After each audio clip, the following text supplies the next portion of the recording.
most of the malls in the United States are insolvent right now. And there's $50 billion of insolvent debt that is going to the clearance rack.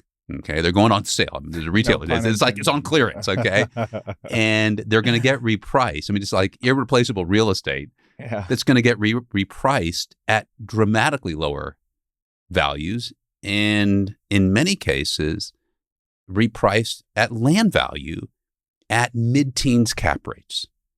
That's the sexy part of the mall opportunity. The hard part is they're hard to operate. They're very tricky to operate. There's all sorts of moving pieces. There's all sorts of issues. And I think we have gotten better in terms of how we operate. We made lots of mistakes, but we've gotten really better about terms of how we understand, how we manage, how we lease, how we shrink retail, how we think about opportunities for alternative uses, those kind of things. Andy, welcome to the show. Excited to be here, Chris. Since the moment we met at IMN this year, you've had one of the best stories, and spending time with you the last hour, I'm excited to peel back the onion right now. Thank you. All right, let's just start. You're in retail. You're a prolific investor in malls. We're going to get there.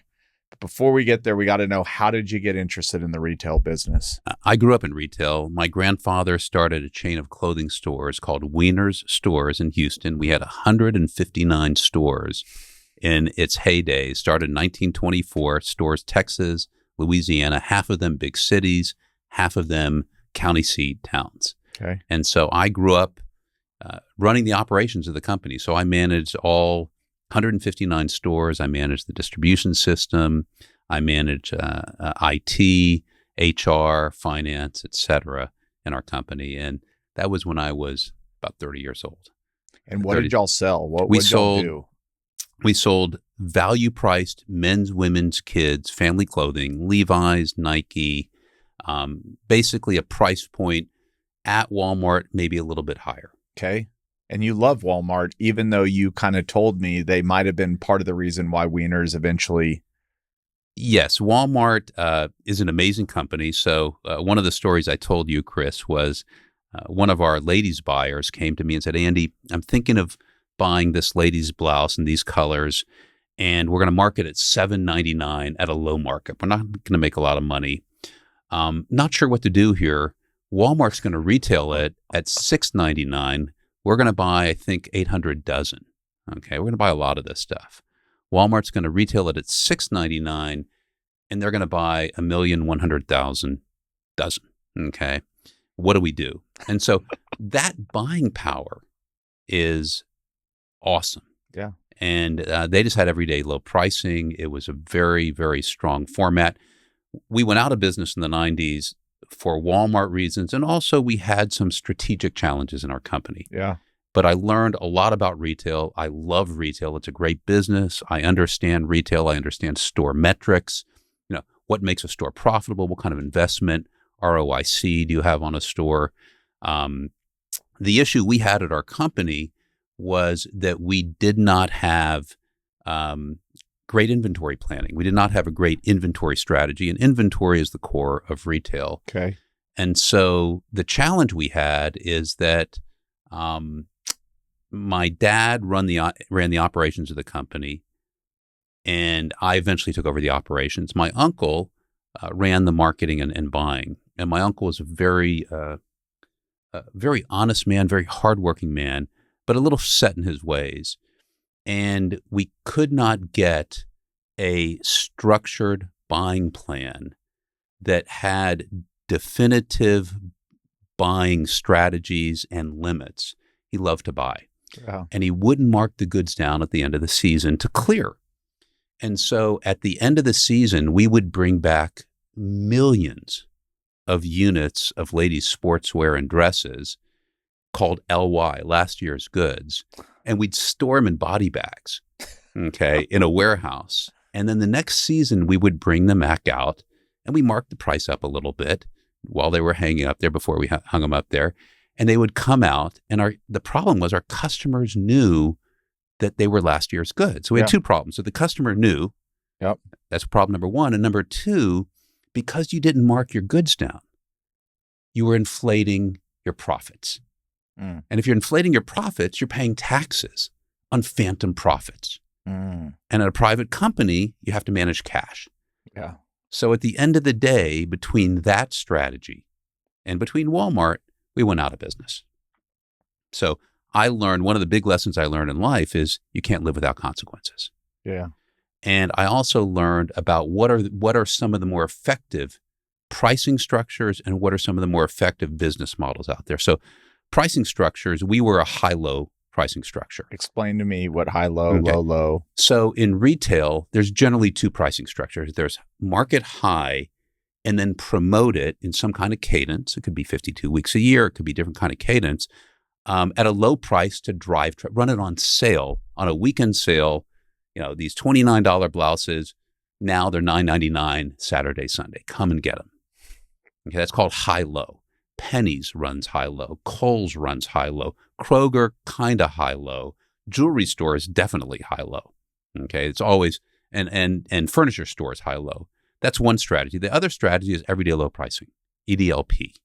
That's Walmart, H-E-B, Neiman's, Saks, the off-price stores. That's a fixed price. They might clear it at the end of the season, but they don't have the promotional cadence that you have in a high-low. Both of them can be very effective, but it's a different type of strategy. So we ran high-low, but we didn't manage our inventories as well as other high-low users like Penny's or Kohl's. Yep. And the other thing that I learned is that there's some very successful formats in retail, and one of them is off-price. Off-price is the TJ Maxx's, the Ross's, the Burlingtons that have really figured out how to buy a portion of their merchandise with kind of sexy brands and mark them low, and then entice primarily the female customer to come in and just get excited about buying a really cool brand at a cheap price. And that merchandise is scattered in the more visible places in the store. The rest of the store has kind of made for TJ Maxx, made for Ross. Interesting. But the perception is that you're really getting the department store brands at a discount. The thing that these companies have also done is that they have a very rigid markdown structure. After a certain period of time, they mark it down, then they'll mark it down again. And what that means is you have high turnover of goods. And it's done in a store environment of generally 20,000 square feet that's really inexpensive to build and maintain. And these are extremely profitable models. There's some TJ Maxx's and Ross's that do more in 20,000 square feet than 100,000 or 200,000 square foot department store. Interesting. Yeah. Okay. So real quick. So on high-low, yeah, they're basically, I'm not saying it's a fake price, but it's a price that they would actually never really sell it. So $29.99. You're stupid Correct. if you buy it at regular price. Well, it's like sometimes somebody will come to you and they'll say like, I saved $20, and I'm like, no, you still spent $10. Or you can't afford to save so much money. Correct. Okay. Yeah. Yes. So it's really about the price you pay. Okay. Now, again, on all these TV shows and these stores, my wife goes to TJ Maxx and, she'll buy a sweater at $59.99 that was originally $229 at some department store. And she gets excited. It's kind of fun. Okay. Yeah. So it's a perception of price. And then off pricing is literally just the genius of how you lay your store out and how you market it. So you think you're coming to TJ Maxx because they offer Nike, but the real goal is to use Nike to get you there, but then sell you all the other stuff. In the early generation of off price, most of the stores was really kind of department store high brands. Yeah. But now there's simply not enough department stores that, quote, are selling this. So the products are really made for these stores. Okay. They take a lower markup as well. So in other words, they won't market like Penny's or Kohl's. Let's say Penny's buys it at an item at $10. They'll market $29.99 and then promote it at $19.99 on sale. TJ Maxx buys something at $10. They'll market $18 and never promote it. Yeah, I got you. Okay, so it's actually cheaper. And just dumb question, what would Chanel be? Like a high? It's the prices are always high. Well, the Chanel is everyday low pricing at their Extremely high price. Extremely high price. Yes. Okay, but it's everyday low pricing. Now but they probably won't mark it down in their stores. I'm not sure how they move it out, but the high-end stores are generally at EDLP, everyday low pricing, everyday high pricing. They're good at going, I think we might have one more in the That's back. right. If you come tomorrow, it'll be gone. We're not getting any more for 10 years. All right. Before we get into your strategy, which I think is one of the best strategies in the country, I can't wait to talk about it. It would also be important to know how you fell in love with small town America and why that's important to you. So the first deals I did in shopping centers were Walmart deals. Okay, so even though Walmart kind of put our company out of business, they're a stunningly cool company, great people. And I did Walmart type of developments in the Houston region. And what I found is that some of the brokers who we worked with weren't that honorable. Andy, if you don't pay us this amount of commission, I'm not going to tell the big tenant that you have a site to look at. Or they would go and take, the tenant reps would take their clients on sex trips to Mexico. Okay. This is real stuff. I mean, this is how it works. And we're not sex trip to Mexico kind of guys. Yeah, okay. That's not part of the RockStep way. That's not part of the RockStep way. And so we had a chance in Navasota, Texas, where Tractor Supply wanted to have us build a store. And we started a relationship with Tractor Supply, the largest farm and ranch store in the United States. And we started doing a series of Tractor Supplies. We did 11 in a row, all of them in small town Louisiana and Texas. And I realized, what a great place to work. People care. People live by their word in general. It's fun. Okay. You have none of this crazy stuff. You got to go drive there. You got to travel a little bit more, but it's a great place to be. And I started realizing that there's something wonderful about secondary and tertiary markets. You have communities that care, communities that work together, communities where the different ethnic groups work together for the benefit of the community. And it's just a beautiful and fun place to work. And so Tractor Supply got me into that geography. And then with the GFC, I started to raise funds. And I had never raised funds before. And the first deal I wanted to do was in the Civil War city of Vicksburg, Mississippi. TJ Maxx wanted to come into that market, and they wanted to either go into an empty Kroger or down the street, the mall. And I said, you know what, let's buy both. Okay, let's buy both so we'll at least get TJ Maxx in one of them. And I started networking in the city, and I came up with a model that I have done ever since, and that is getting local investors in on the deal. And I networked within the city, and I got 17 investors from Vicksburg, Mississippi, to invest in these two assets. In addition, I found River Hills Bank, which is a community bank that has one of the most gorgeous bank buildings. It's an 1839, pre-Civil War bank building in Port Gibson. They were not only our lender, but they also took equity. Okay, it's never happened since, but they took equity in about 5 deals. Their holding company, and so I started this this model where you get the community to be part of what we're doing. Yep, and it is a great model. It reduces risk, and we've replicated that model all across the country as we have gone into the mall space. Local investors, local business leaders who care about their community, and then a local community bank or regional bank lenders. And you put that together. That's been our model going forward. Okay. So spoiler alert, you are one of the few people in the country that invest in malls. So let's just describe really quick, what types of malls are there and which kinds of malls are you focused on? Okay. So first of all, the word mall can mean a couple things. Okay. We use it to mean an enclosed mall. Okay. Okay. Some people think a mall is a shopping center, but generally an enclosed mall.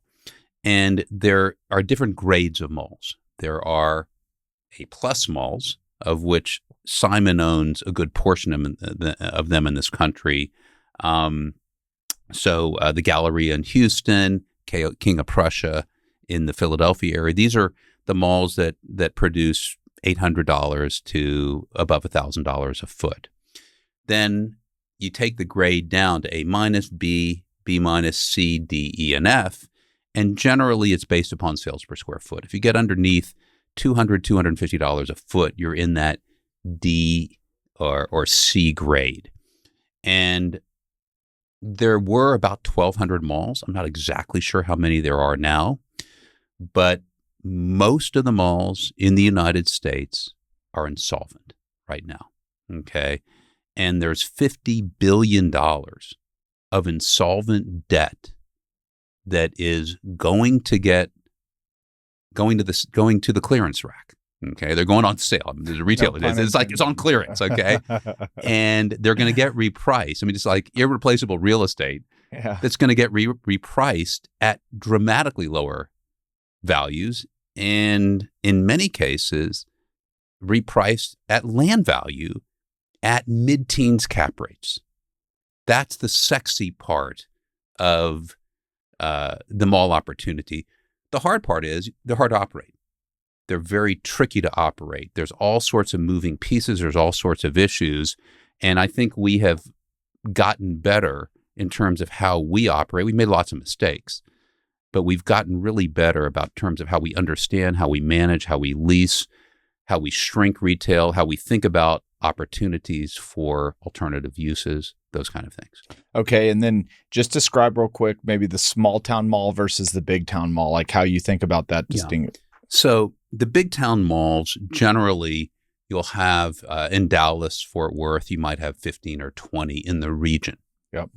Small town mall has one. A secondary market like Omaha might have 3 or 4.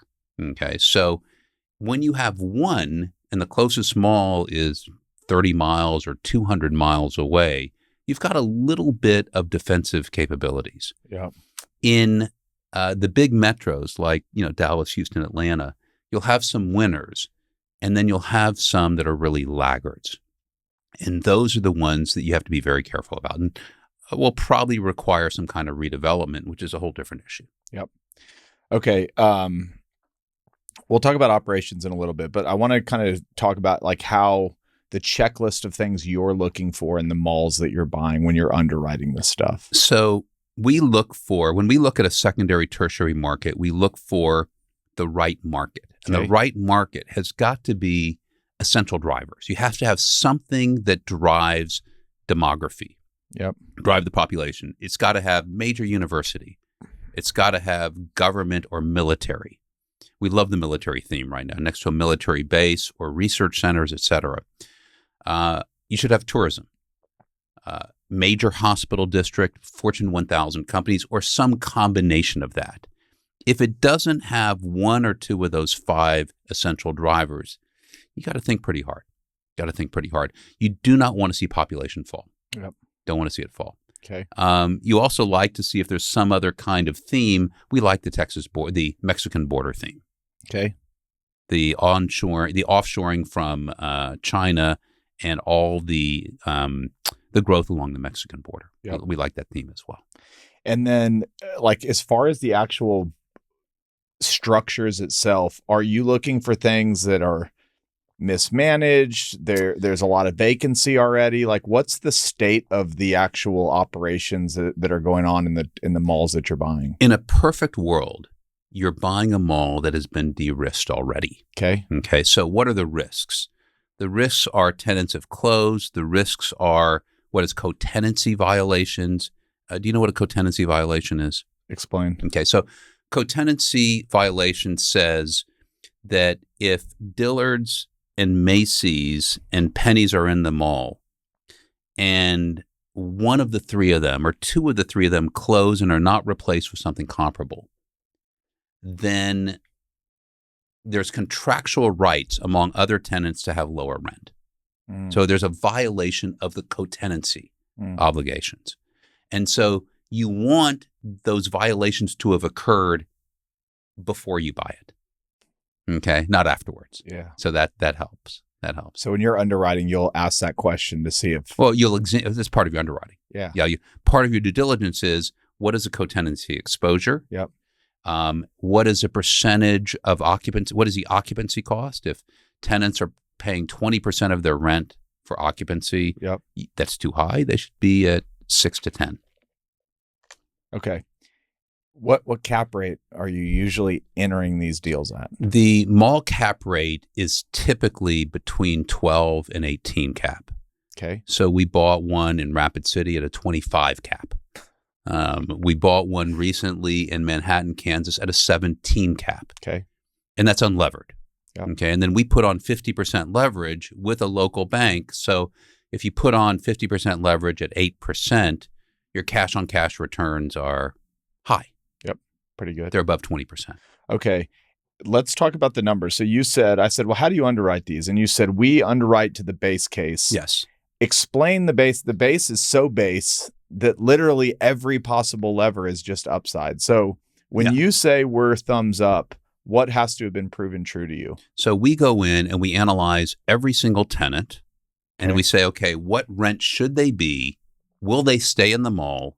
Will they threaten to leave? Will we blink? Will their rent go from this to this? And we underwrite the lower rent. Okay. Okay. And then that is our base case. Okay. The seller broker says this is $2.8 million in net operating income. We say, it's really only 2.3. And we buy it at 2.3. And we look at all expenses. We say, okay, maybe we can lower expenses here. This could be higher, et cetera. And then once we buy it, okay, so that's how we underwrite NOI.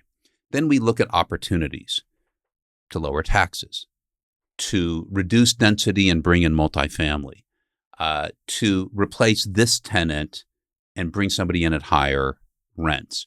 But you can't guarantee any of that. They're called ups. So those are opportunities. So let's say a property has 3, 4, 5 opportunities. You never underwrite that. If you buy something at $12 million and it's on the tax books at $50 million, you don't underwrite that you're going to reduce taxes to $12 million. It's a political issue. You just don't know if it's going to happen. So you have to go in at a base case. And then you work very hard. You hopefully use your secret sauce, your skill set as a company, your relationships with your existing investors to help out. And you should be able to achieve 2 or 3 of what we call these ups or opportunities to exceed your base case. Okay. What's getting consents mean? Okay. So a mall is a gerrymandered ownership structure. Okay. What does that mean? Sometimes you can buy 100 acres and 600,000 square feet of building and you own all of it. Other times, Dillard's owns their building and their parking lot. Penny's owns their Dillard and their parking lot. And then there's other major tenants like Kohl's. They have rights. So that if you want to shrink retail and you want to change the driveway system and you want to demolish a portion of the mall to put in multifamily or to put in a hotel or to put in a sports complex, you need a consent. And some people are really easy and some are not. And so there was an article in the Wall Street yesterday about how Brookfield was trying to redevelop 40 malls. They've only redeveloped 2. And part of the reason is it's expensive. And number 2, consents are very difficult because you don't know if Penny's or Kohl's or Dillard's are going to say yes to what you want to do. They're going to say not only no, hell no, or they're going to say yes, but write this check. Okay. And so before you buy a property, you don't know the economics of a redevelopment. You can't underwrite a redevelopment because you have 3 weeks, 4 weeks once you find out about a property to commit on it. It moves that fast in the insolvent mall space. And did you say that some of these major retailers have like consent departments where this is almost a business item for them? Absolutely. Some of these retailers have dozens, if not hundreds of consents they're working at a time. And some of them are incentivized and bonused on how much pain they can extract from the consentee. Is it the consentee? Yeah. The consentee. Yeah. Yes. Total sidebar question.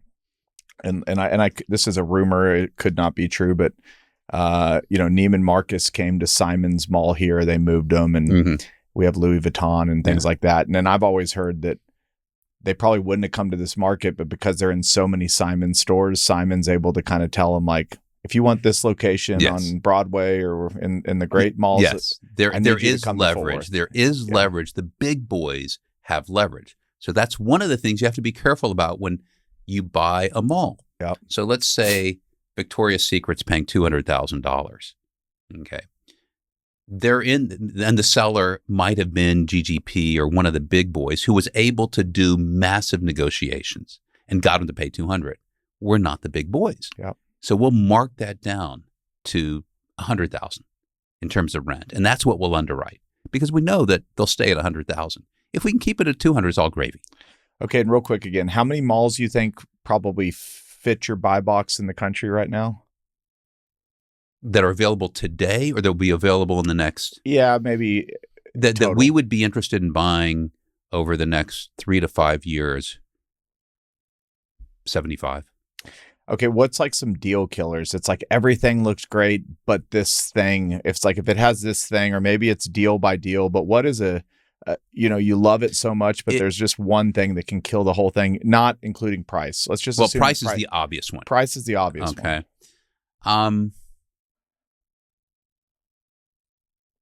If we don't get local investors in on our deal, we won't buy the deal. Okay. So we're the only one in the country that will require, as part of our due diligence, that local business leaders join us.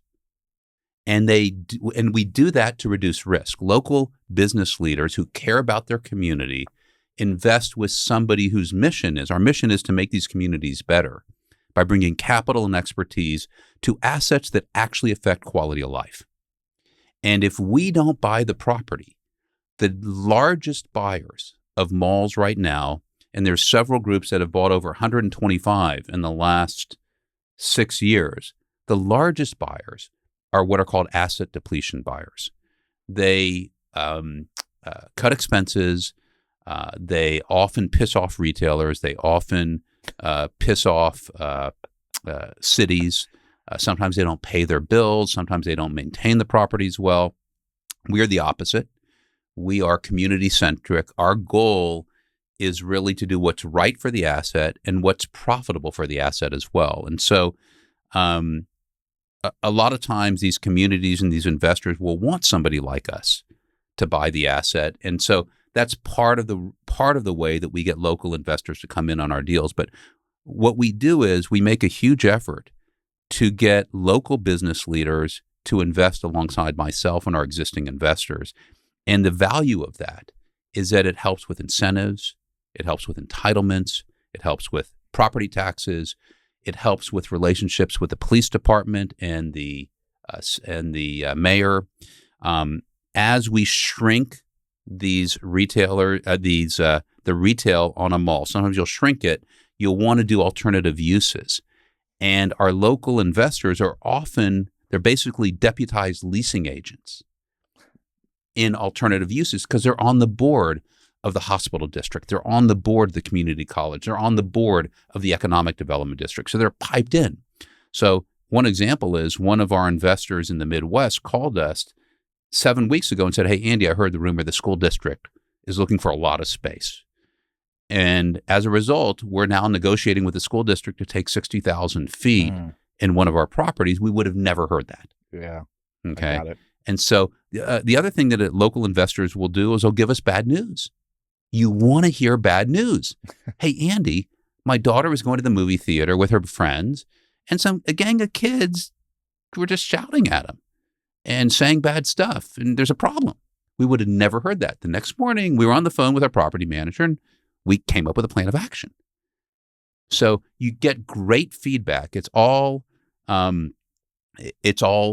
part of what we do. It's a tremendous amount of fun. These communities are a great place. So we're believers in hometowns, and hometowns are hard to do in Dallas, Houston, Atlanta, Chicago. Yeah. Okay. Because nobody really cares. They care, but they don't. When there's 15 malls in Dallas, nobody really cares that one of them is saved. Maybe North Park Mall. But nobody has influence downtown. Right. Nobody has that kind of influence downtown. Okay, then I think this is important. This is super unique that this is how you've raised capital to date. You also had said, look, when we see a deal, we have 4 weeks to underwrite it and make sure we're going to do it. How do you go from we have a deal that we have a few weeks to underwrite, maybe a couple more months to close, to also running a parallel path to go, we got to meet all the leaders in the business community and convince them to be investors in this? Or do you often close and then backfill it with, how do these run? It's changing. Okay. We're going to talk about that. The world is changing. It used to be that you had 2-3 months to line up a deal, line up investors. Yeah. Go visit the market, go visit your lenders, get a list of community leaders. Look who's on the board of the bank. Look who's on the board of the hospital district, the museum district, and try to connect with some of them and say, hey, we're buying this asset. We're buying it at a steal of a price. We'd like for you to come in on this deal. We're going to pay you a 15% IRR or 18% IRR. Would you have an interest? Here's our track record, all those kind of things. And you go through that effort. The world's changing a little bit, and I don't know if you want to talk about that now, but there's so much distressed mall debt that's getting repriced.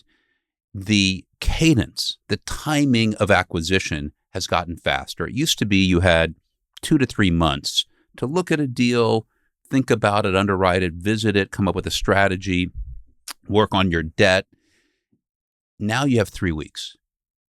And so you have to underwrite it, you have to look at it, you have to come up with a strategy, but you don't have time to do a syndication. You don't have time to go raise funds from investors the way you used to. So what you'll do is you will win the deal, and the only way to win the deal today is you have to have a fund. And so we're switching our business model literally right now. It's one of the biggest changes in our company. We're moving from deal by deal because we can't get the best deals. We lost 4 deals, Chris, in the last 15 months that were like really on that clearance rack. They were cheap, great, screamers of a deal. But the sellers, which were lenders, basically said you had to have committed capital.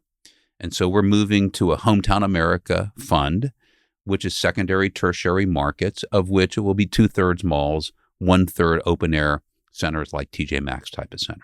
And in that situation where you close with the fund and then maybe backfill an allocation of local community members, that's what we will do. You'll always have the and if it looks like we have a shot at winning it, we'll start to network through the lender, through the economic development, through people we might already know in the market, through lawyers, through CPAs, depends the size of the market, and we'll introduce ourselves. And if nobody likes me or likes RockStep or likes that asset or likes the city, not good. Not good. So it's part of our due diligence. Okay, so what do? You throw a local barbecue at the park to say, come hear about your local real estate do whatever mall it investment takes and see who comes in? Or do you just start, how do you make your way around the city? A perfect world is that you have a guide or several guides. Which are, describe a guide. A guide is somebody like a head of economic development or a lender. Hey, Andy, use my conference room. Let's, come in at 5, come in at noon for an hour, come in at 5 o'clock for an hour. I'll bring in 10 of the business leaders. Tell your story. Yeah. Okay. And we'll do the story in a maximum of 1 hour, not 1 hour, 1 minute, 1 hour. Okay. We're religious about that stuff. I love it. Okay. And so it's, generally 20 to 30 minutes on the story. It's who we are. It's how we think about this asset. It's what can go wrong. What are the returns on it?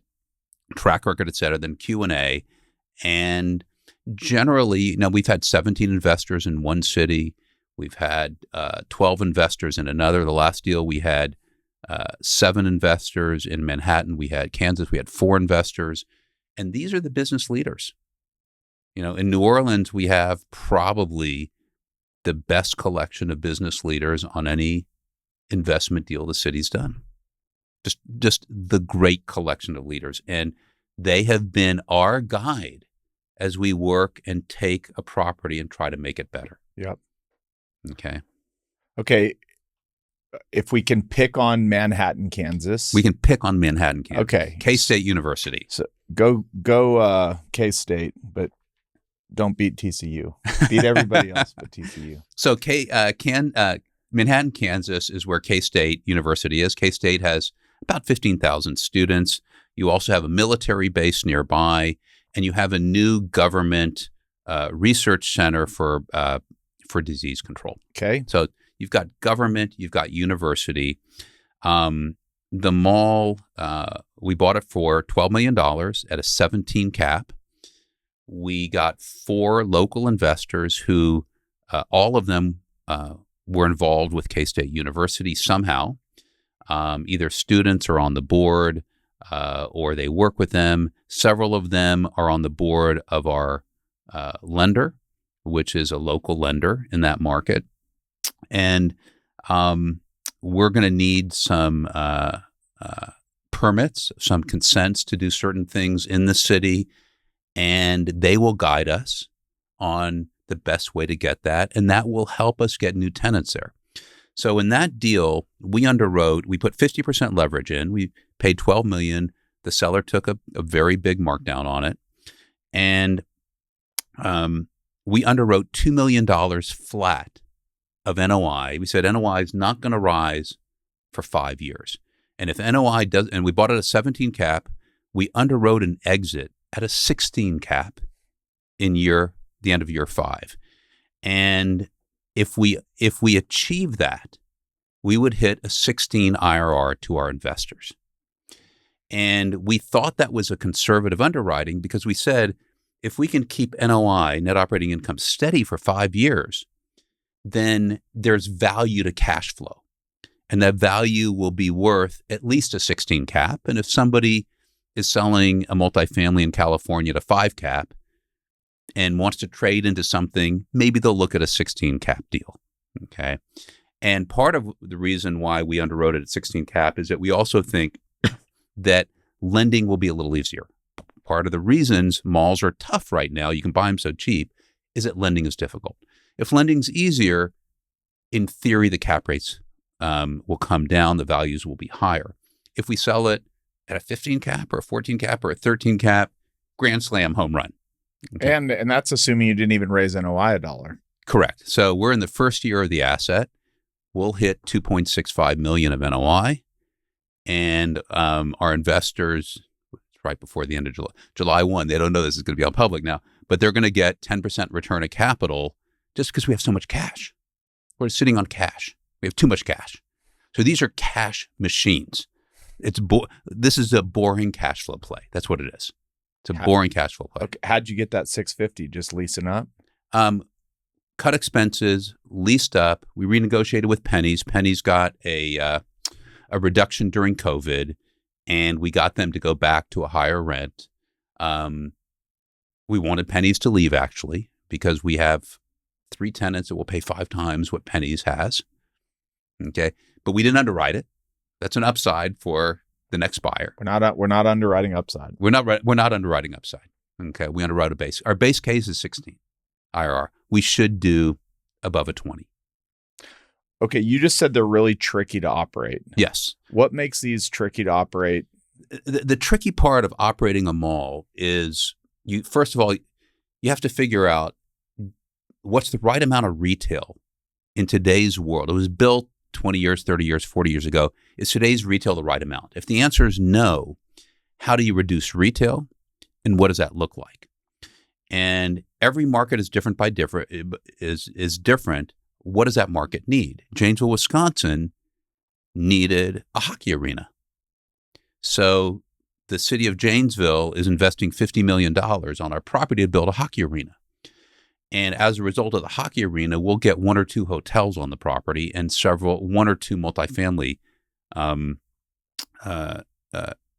developers will also come on the property. So that will be a true multi-use where we shrink retail by 50%, maybe 60%. We still have Kohl's, we still have Dick's, we still have Ulta, but we're going to shrink the rest of the retail, sports complex, multifamily, hospitality. That's what you did there. You needed consents. Everyone is different. The other issue you have is that generally the periphery of a mall is easier to underwrite than the center of the mall. Okay. The periphery of the mall can be sold off some cases and arbitrage.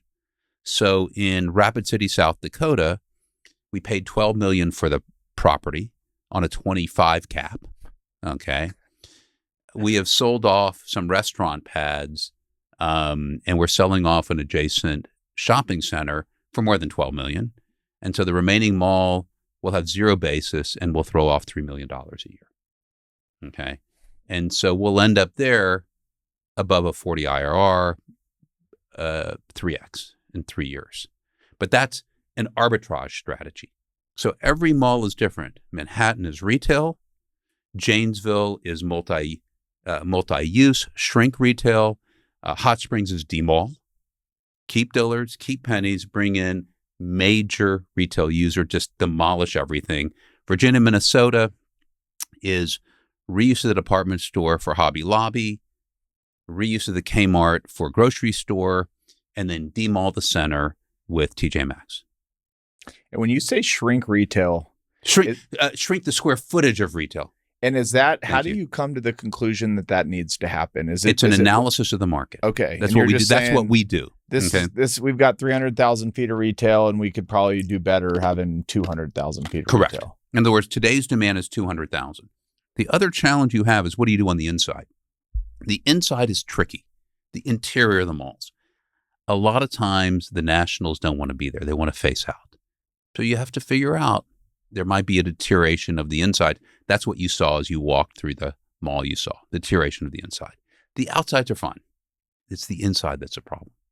Well, we can talk about that mall. It's I don't know the mall enough to talk about it. well, we don't have to talk about that one specific, but just what I experienced there. I'm sure you experienced in other places, which was Zombie malls. it's zombie malls. So you have a few stores that have stayed open, but the mall owners' leases require them to keep all the common areas open and air conditioned. And so you're walking through this mall that looks like a time machine. Okay, so let's talk about a zombie mall. Okay.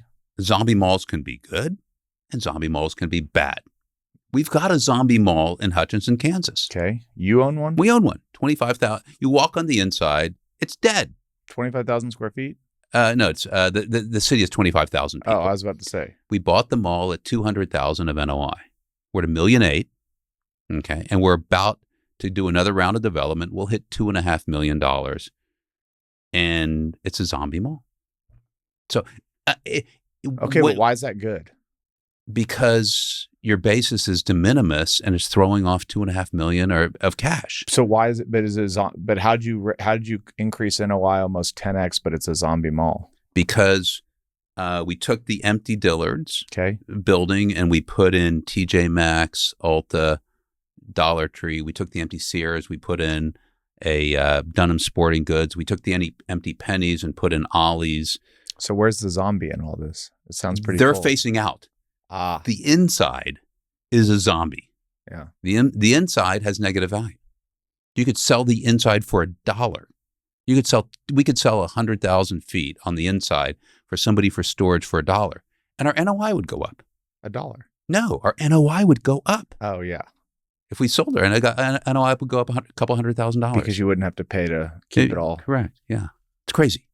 Is there any good ideas for what to do with this zombie parts of the mall? Well, it will end up being storage, or it could be educational. It could be demolished. I'll tell you what they did at the one I was in. It was a train set, and I was riding around the mall with my kid in this train through a time. It was the most depressing hour of my life. My kid loved it. That's weird. But we just rode this train around the mall. Yeah. So look, eventually it will be something else. Pickleball? It could be pickleball, yes. Have you done a pickleball court in one of your malls yet? Yeah, we haven't found the right operators. We've talked to multiple operators. Okay. We'll end up doing pickleballs. Okay. Pickleball in some of ours. Bowling? Haven't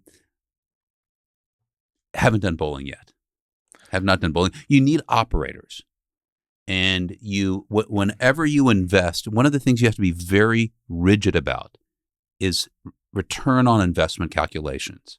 You need to know that if a new tenant comes in, the income The cash coming in from that new tenant is the numerator.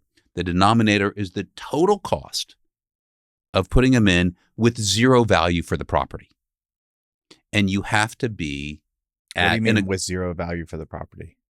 So the only thing that's in the denominator is the marginal cost of getting that tenant in. Gotcha. Okay. And you want to be generally for a major tenant above 12 or 13, at least you prefer to be above 20% return. That's accretive to value. If it's valued at a 15 cap, you want to be at least above a 15 cap. In most of these small town tertiary markets, the odds of success of getting government dollars or certain programs to get city funding is probably higher in these markets. It depends upon the state. Nebraska's good. Texas is pretty good. Louisiana's good. It depends upon the state. So in Nebraska, we just got a 2-cent sales tax on our property, and we'll end up with $500,000 a year of unbudgeted NOI coming in that we'll use to reimburse us for TJ Maxx, Ross, all the tenants that are coming into the property. What we're finding out is that today we are more than twice as busy as we has ever been with new store construction. It's the Amazon COVID effect has destroyed the weak retailers, and those that are left, that have survived, have a strategy for dealing with Amazon that's very effective. They've got great balance sheets, and they're expanding in a market where construction costs are up 30%, interest rates are higher. There's virtually no new product. So they're expanding into second generation space, and the tailwinds are actually at our back. So what is their strategy for fighting off Amazon? Well, off price, you can't. It's very hard to do. So it's the convenience of being able to get it. It's really hard to do off price. But Dick's and Kohl's, they're distributing, in Walmart and Target, they're distributing from their stores. Yeah. They're using their stores as their own fulfillment center. They've got great apps. They've got a fleet of brick and mortar stores. One of the things that is very apparent for retail is that the issue with a pure play, with somebody who only has a website, is that the cost of new customer acquisition, is really inexpensive in the infancy of your company. Yeah. But as you want to grow, you have to buy customers. You have to pay for Google search ads, et cetera.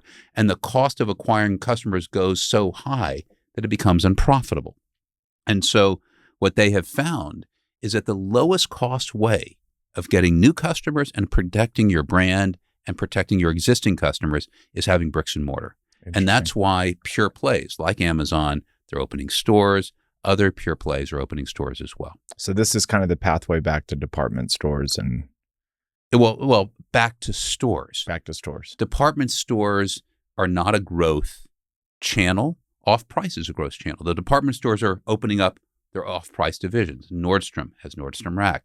Macy's has 2 off-price divisions. TJ Maxx, Ross, Burlington, they're growing very fast. The off-price model is where the growth is right now in retail. Okay, so we've talked about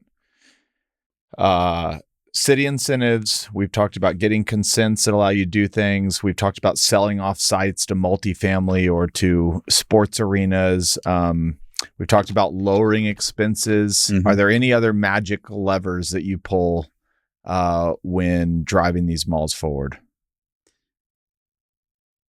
If you can, you try to get sports complexes or some other, particularly in tertiary markets, youth sports tourism is a big business. And you know what youth sports tourism is? It's all the parents who have kids that play softball, baseball, volleyball, hockey, and they go and play on these teams. And every other weekend they're in this city for that tournament. That it is a huge business. And so a lot of communities are building sports complexes as a way for economic development. Yeah. They're investing in hockey arenas, ball fields, et cetera. So we are very involved with the communities to do sports complexes at the mall. You have a great parking field. You have restaurants for people to go to. it's a great place to do it. So in Janesville, the city invested $50 million on our property to build a hockey arena. And volleyball courts and basketball courts. Do you, and I think we've made this clear. You property manage everything you own. Mm-hmm. We are vertically integrated. So you'll have your regionals or your super regionals maybe down in Houston, but then you have boots on the ground kind of at all these properties. We were remote before COVID. We have about 45 employees. We have 10 at our headquarters. The rest are scattered around the country. We were remote before COVID. COVID helped us. Why? Because it helped us. Zoom and Teams became such a normal way to communicate. Yeah. And so because we're in small town America, our properties are scattered around the country. Yeah. So our leasing directors are in Missouri and two are here in Dallas. Our directors of mall management are in Minnesota and Mississippi. Our head of acquisitions on our leadership team, he's out of Chicago. Our goal is to find the best people. We will not rip their families up and move them to Houston. We'll get to the Rocksteps in a little bit. I was going to say, it sounds like Keep family RockStep 24. First. RockStep 24. We are in RockStep 24. The week of RockStep 24, keep family first. So. Okay, well, we can't just skip over this now. Okay, let's talk about it. So you have the RockStep way, which is, I think, very unique to your business. Let me tell you first about the word RockStep. What is a RockStep, Chris? So RockStep is not a word in the dictionary, but it is a dance move. And most dancers know what a RockStep is. Okay. So I like big band music. Frank Sinatra, Ella Fitzgerald, Peggy Lee, Rosemary Clooney, many names you might not know. 1950s, 60s genre, swing.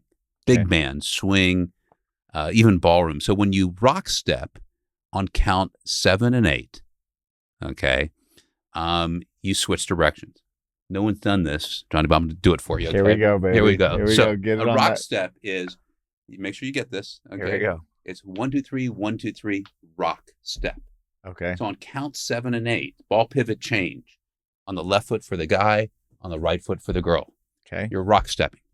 So as a company, our goal is to be nimble, to be light on our feet, to listen to the music in the industry. And when there's a problem, to be able to switch directions.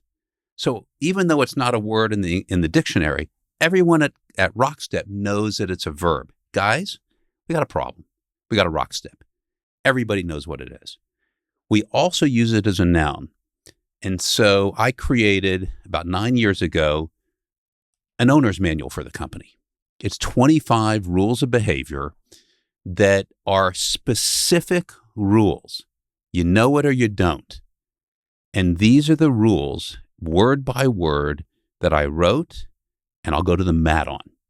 And we call them the RockStep way. We call them RockSteps. RockSteps. It was close, Chris. Okay. And we have shit. I had one question to answer. So we have these 25 rules are called RockSteps. We have a RockStep of the week. We're on week 24, and every 25 weeks we start over. We start again. So RockStep 24. So you get through each one twice a year, basically. Correct. And somebody in the company has to write, how do they feel about the RockStep of the week? Okay. What does keeping family first, that's RockStep 24, mean to me personally and means to me professionally? And the whole company at 10 o'clock Central on Monday talks about it. And whoever leads it gets to call on other people randomly. Okay, Chris, what does it mean to you to keep family first? And you're on. And we talk about it. We talk about the nuances. Don't be a jerk, RockStep 22. So 2 weeks ago, we talked about if you have a jerk, you got to get rid of him. But what if you have a jerk in your family? What do you do? How do you get rid of a jerk in your family? Okay. So these are the kind of things we talk about. So this is the language we use. I got to speak straight with you. RockStep number 8, keep family first. RockStep 24, do the right thing always. RockStep number 1, be punctual. On time is 5 minutes early, and if you show up on time, you're late. That's RockStep number 3, practice A+ness. And my kids used to joke about it. They would read this, hey, Dad, we got to practice A-ness. No, there's a big difference, Chris. There's a big difference between A+ and an anus, right? Isn't there a big difference? There's a big difference. Okay. So, but it's the language we use. Hey guys, we're not operating A+ here. How do we get to A+? This is how we hire. So if you, Chris, come to your interview, what are your favorite 3 and why? And what are your most challenging 3 and why? And that's the conversation. We'll spend 5 minutes, we'll spend 2 hours talking about it. That is, we want people who will live by the RockSteps. I will go to the mat. We will not grow our company unless we can find people who live by these RockSteps. And we've gotten very lucky because we have a great team of people that live by the RockSteps. We're not perfect, okay? This is how we fire people. Sorry, Chris. You were an anus. You were an anus. Right, yes, exactly. And we're required at RockStep to treat each other by these rules. Be relentless about improvement, honor commitments, RockStep number 9. Be prepared, RockStep number 6.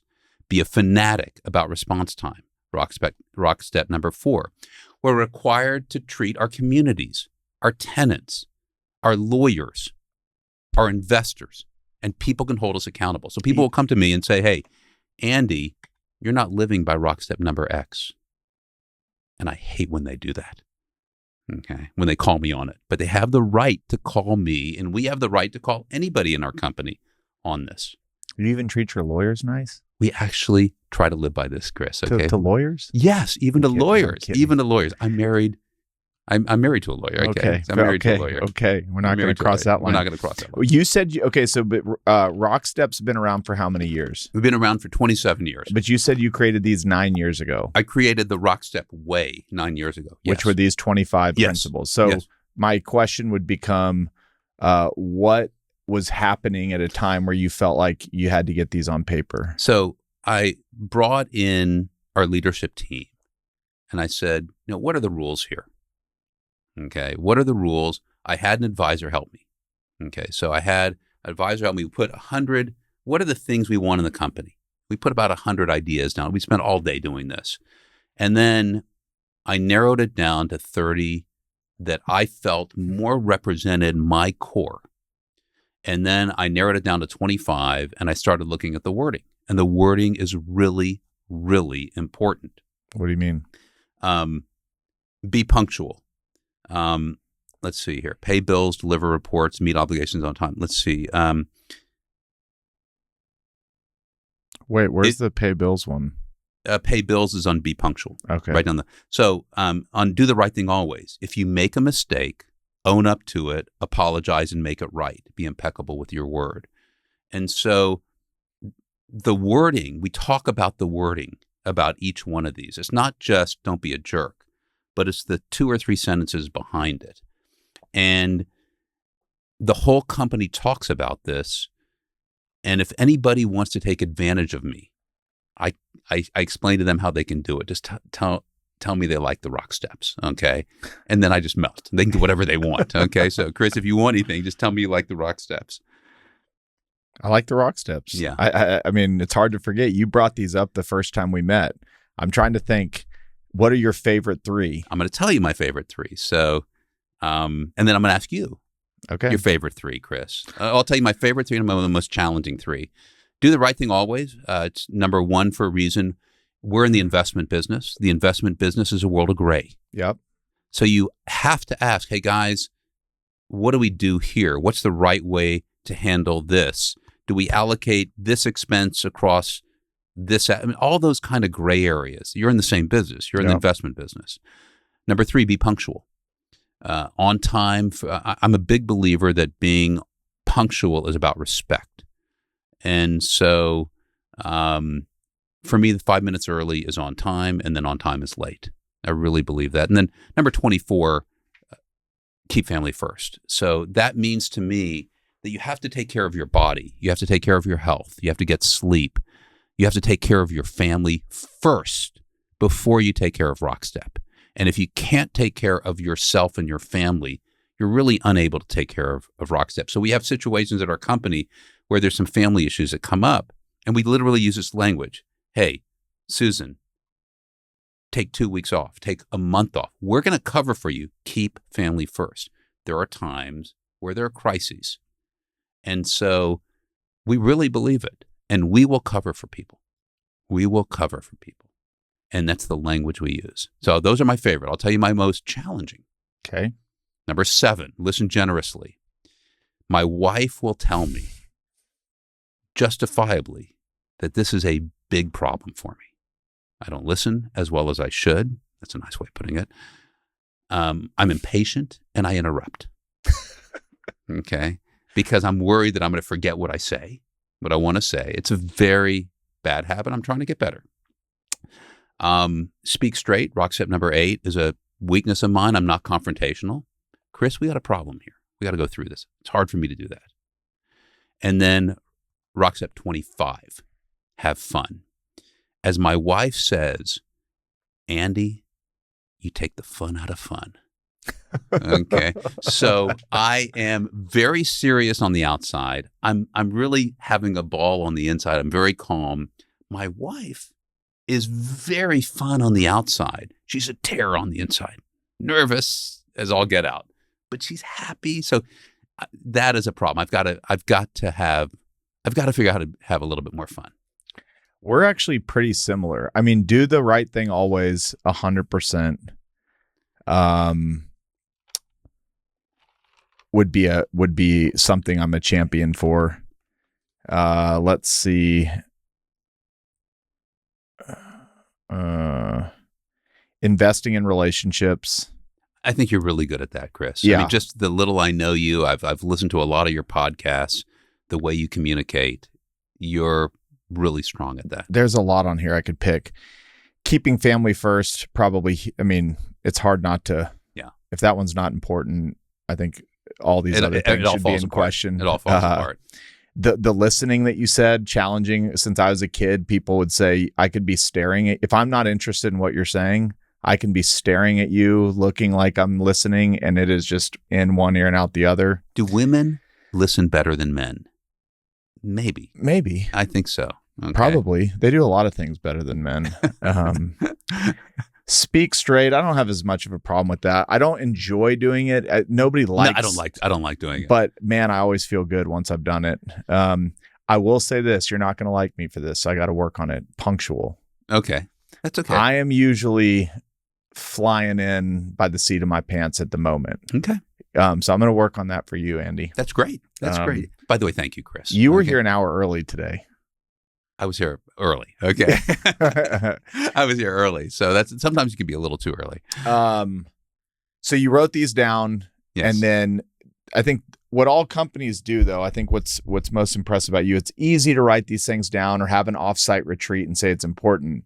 Now the people that I've met that know you, this is like one of the things, it's become a staple in the core of the company. How did you embed it into the culture 16 years in? So the first thing is you have to believe it.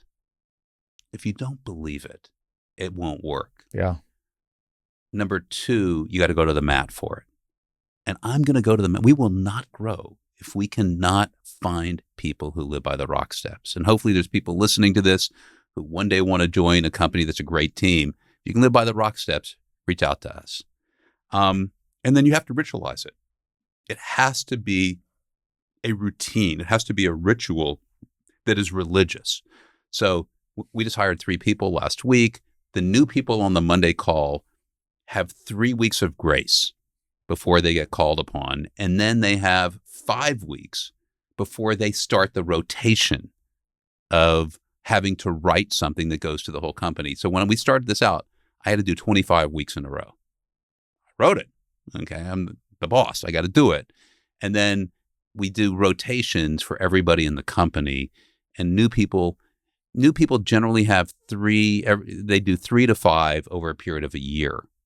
And we want them to we want them to learn the language, and we want everybody to see. I mean, it's very intimate when we talk about family issues as it relates to all these and business issues. And you have to talk about it. This is an owner's manual. It is detailed. It's not values, culture. That's not what this is. This is specific conversations twice a year minimum. But we will use this language multiple times a day. Got to speak straight with you, Susan. Got to speak straight. Okay. And keep family first. Have fun, do all these kind of things, be relentless about improvement. Guys, it's not A+. We're not at A+ here. It's not good enough. It's a language we use. It's a criteria we use. It is to the mat. Okay. You got 25 of them. Mm-hmm. I'm assuming in 9 years, you've probably been like, there's probably a 26 we could add. How do you keep it? Do you ever switch these out? Is it, this is it forever? The only one I would think about adding is make the place better, leave it better, something where you're doing something for your city, community, team, whatever better. I think we'll probably leave them the same. I'm kind of set in my ways. Yeah, I love it. All right, I think we're going to stop right there. Andy. Thank you, Chris. It's been a real pleasure. This is a real pleasure. Thank you for honoring the Rocksteps. Okay. You're welcome. Thank you for honoring the Rocksteps. Thank you.